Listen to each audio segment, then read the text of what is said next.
Welcome back to the Beam. Welcome back to the Beam, and I am still in conversation with our Postmaster General, and we had something very interesting we're talking about before we went on break. I think you should start from there. So I was talking about our financial services. So NIPOS has two licenses, super agent license as well as international money transfer operator license.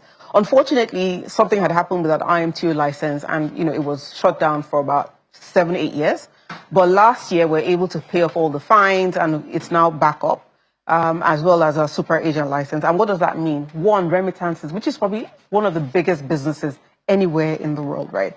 And the advantage that the Nigerian Postal Service has is that we're able to access two lines, which is the regular route, the normal financial system. Then the Universal Postal Union, having been one of the first sort of ecosystems in the world back in the day that moved money through the postal system, that international financial system of the UPU still exists, which is basically linking any post office in the world, right? And so we're back on that right now, and we're currently signing bilateral agreements.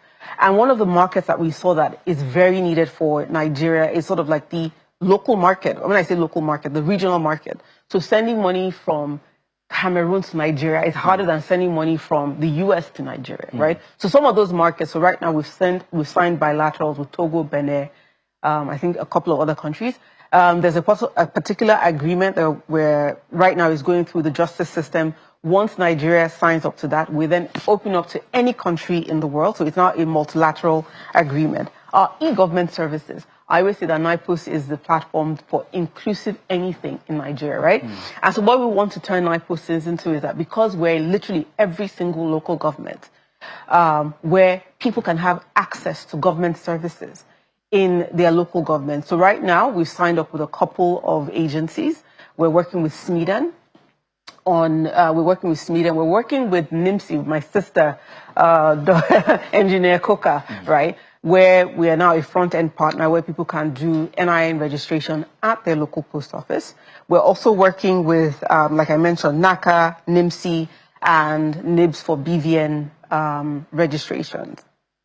Then finally, our sort of, I call it our sort of random services, our value-added services, which is things like the warehousing, things like our addressing system, the postcode, and things that sort of are platforms for anybody to build on. Right. And so these are the four pillars that as we check them off and we're more efficient and we deliver on these things, 10 billion would be a scratch for the Nigerian Postal Service. All right. So resources will come in. Yes. Okay, that's great. It's really heartwarming to have this conversation because I'm one who likes to investigate these things and say, okay, NITEL is gone. Are we also going to have that kind of issues? But we realize that NIPOS is here to stay and even going straight into the future. So that's really encouraging. And so the next question I have for you is basically with the infrastructure. There have been reports of attacks, on postal infrastructures here and there. What are we doing to ensure that that tide is stemmed and it doesn't rise beyond that? I mean, one of the things, obviously, so NIPOS has this huge infrastructure, like I mentioned, where even in some local government, we have more than one Nigerian Postal Service because back in the day, it was important, right? So aside from working with, security agencies, like I met with the IG of police to talk about these things. Working with local governments, working with governors, working with traditional rulers that we have our infrastructure in to just say, look, this is, I call it critical national infrastructure. I'm still in the process of making that political case for it to be designated as critical national infrastructure. Okay. But I think what is most important is for people to still see the value in NIPOS. Because when they see the value in the post office in their communities, right? Most of the places that we have, they called us and said, look, we want a NIPOS here back in the day, in the 50s, and the 40s, and the 30s, right? Because it was the center of communication for the community. Obviously, with the tide of technology, that sort of waned. And now it's that gospel that we're trying to preach again, that, look, this is the center for government services. You want financial services? It is here. You want mail and logistics and e-commerce services? It is here. You want government services, right? As opposed to you live, some underserved area, as opposed to having to travel 2 hours to go to your state capital.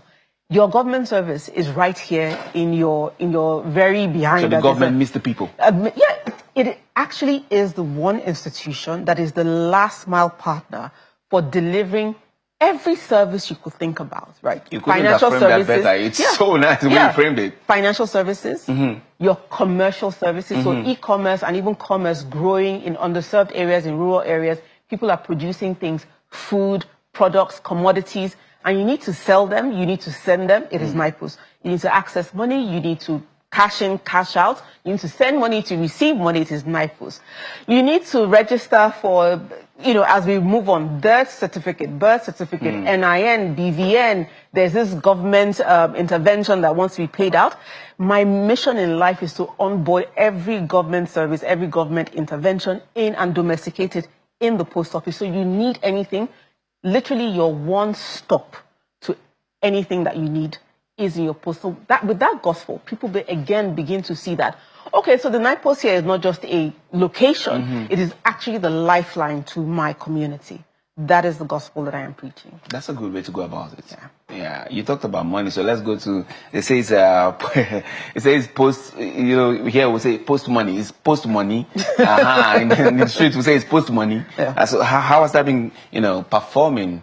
Yeah, so with the post money, I mean, when I spoke about the super agent license and the IMTU license. So with the post money, we've built a platform, we're rolling out, and what it's basically doing is, and it's even for us internally, so digitizing even our counter services, which is very key to plugging leakages, revenue leakages for the Nigerian Postal Service. So the post money is our financial inclusion platform, right? So both remittances, payments, cash in, cash out. We did a V1. With a pilot in 100 locations. So we went back to the drawing board, and then now we're releasing V2, which we think is the best we can come up with. I mean, I've demoed it and tested it a couple of times myself, and so we are rolling out about 12,000 locations by the end of the year. And again, so with that, you probably see more adverts and more jingles and things, so that people are able to know that I don't need to go far. Remittances, cash in, cash out, payments, utility payments, all those things can be done at your local post office like you would do anywhere else in the world. All right. Finally, say maybe 2 minutes. Public trust is essential. We've been talking about some of those things you're building to build public trust. So you're going to go to, more of it and tell us how you want to make this a symbol that Nigerians are proud of. We've always been proud of these things, right? We want the younger generation to say, yes, we are proud of what is being done here. So you're going to just buttress that and say, maybe in 5 years, how do you see, NIPOS? Maybe in 10 years, what are we going to be seeing at NIPOS and say, yes, indeed, this is us. This is who we are. Okay. So, I mean, you start with trust. So obviously, in 5 to 10 years, I would love to see NIPOS as an institution of national pride in that we trust it. It is reliable, and we need it, right? So it's a necessary agency of government, it's a necessary arm of government. A NIPOS that is completely digitized, right, but still accessible to both underserved areas, rural areas, as well as to urban areas, right? I think 60% of our locations are actually in underserved areas, and this is really our strength in Nigeria. So a national institution that is a platform for inclusive economic prosperity that is trustworthy. And we're doing so many things. I mean, gaining trust takes decades. Losing it takes it's a second, right? And unfortunately, NIPOS had been losing trust over time. And you cannot PR your way into trust, right? You sort of have to build it. And that's the hard work that we're doing, the iterative work that we're doing. Right. We build it, we lose it, we build it, and then Nigerians, again, will come flocking back to us. All right. Postmaster General, I must thank you for coming on the program today. Thank you. Thank you for having me, and hope that you also go out and preach the gospel of the Nigerian Postal Service everywhere. All right. We'll keep an eye on your progress. Definitely. Okay. All right. Definitely. All right. That's the much we can take today on The Beam. I'm Soonest Nathaniel. As always, we're going to be leaving you with our top 5 videos. And we always say, may this nation continue to rise and flourish. Catch you later.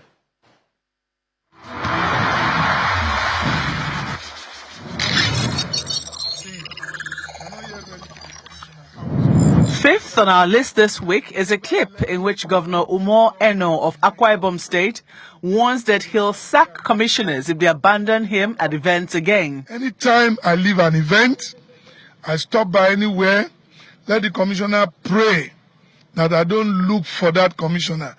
If I look for that commissioner, the commissioner is not there, the commissioner will lose his or her job right there and then.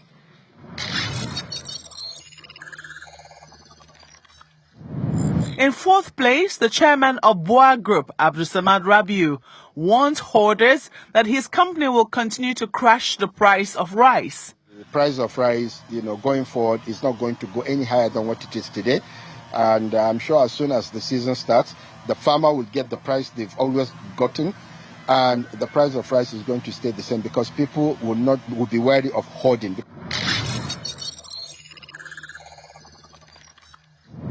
Coming third on our list, Omoyele Shore asserts that the National Association of Nigerian Students has become the thuggery wing of the ruling APC. That's what NANS has become. It has become like an organization for people who engage in thuggery outside to become, of course, the thuggery wing of the ruling party or whomever is in charge of NANS. Yeah.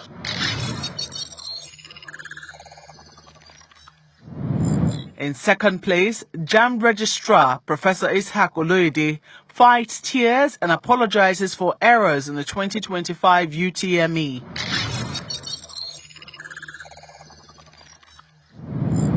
Our most viewed video this week is an interview in which actor and politician Kenneth Okonkwo states that strange things are happening under President Bola Tinubu's watch. And the World Bank was even merciless in their submission by saying that throughout the tenure of Tinubu we will be hungry and we will continue to be more hungry. They say 3.6% of the people will continue to enter into deeper poverty. And by 2027, more than 56% of the population will be in abject poverty. That's it on our countdown today. Join us next week for more.